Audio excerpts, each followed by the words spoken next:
Linger পত্রিকার শুভ উন্মোচন এই মহতী অনুষ্ঠানে উপস্থিত মাননীয় মন্ত্রী টিঙ্কু রায় মহোদয়কে আমার আন্তরিক শ্রদ্ধা জ্ঞাপন করছি।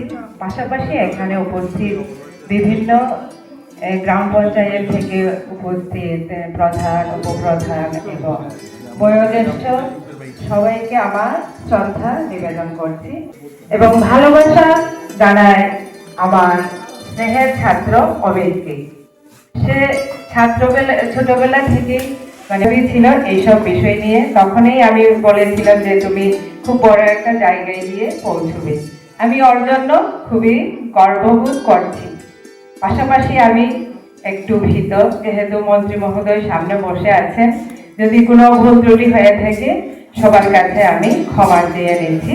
সবার আগে বলছি, আপনারা প্লিজ অমিতের জন্য একটা হাততালি দিয়ে দিন। ওর মঙ্গল কামনা হোক, ও অনেক বড় জায়গায় উঠুক।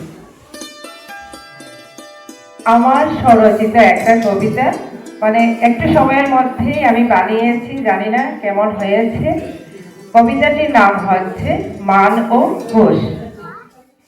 ঈশ্বর প্রদত্ত দুটি গুণ পেয়ে পৃথিবীর সৃষ্টির শ্রেষ্ঠ জীব হয়ে সৃষ্ট বুদ্ধিজীবী জ্ঞানে গুণে ভরপুর মানুষ, কেবলমাত্র মানুষেরই আছে মান আর হুঁশ।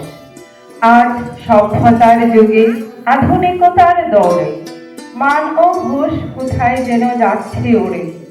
মানুষ হুঁশকে হারিয়ে বেহুশ হয়ে করছে কাজ।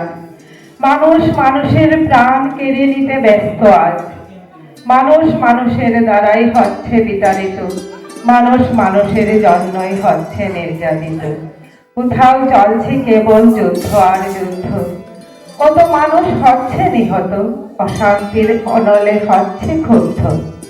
ইতিহাসের পাতায় নিচ্ছে স্থান ভ্রাতৃত্ববোধ আর নৈতিকতা।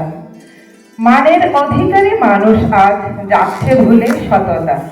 সন্তান আজ মাতা পিতাকে দিচ্ছে রাস্তায় ফেলে, কেউ বা ব্যস্ততার দোহাই দিয়ে বৃদ্ধাশ্রমে দিচ্ছে ঠেলে।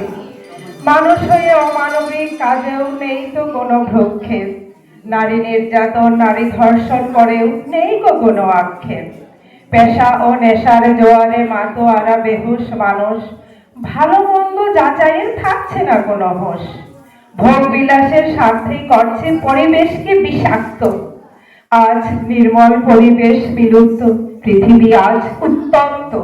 মানুষ শ্রেষ্ঠ জীব দ্বারাই যদি হয় এত দোষ, তবে কেন ঈশ্বর দিল তোমায় মান ও হুঁশ?